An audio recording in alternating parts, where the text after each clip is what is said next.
الوضع. بنشيل الارفف بتاعتنا بالشكل ده اهو. بشيل الرف بتاعي كده تمام، وادي الرف ده الاخر بشيله كده تمام اهو. شلت الرفين بتوعي، تلاقي الوضع قدامك زي ما انت شايف كده لله الحمد شغله درجه اولى. اعمل كده نفس الوضع اهو. هنا بقى المره دي كبيره بقى للحاجات الكبيره والحاجات الطويله.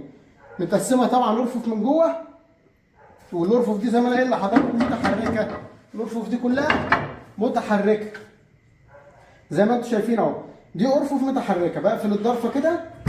طبعا الحاجات دي كلها زي ما انا قلت لحضراتكم بتتامن، ما بسيبهاش كده طبعا. الحاجات دي طبعا بتتامن يا جماعه، بس الزبون بس اللي بيبقى عنده علم بالاماكن اللي فيه تمام.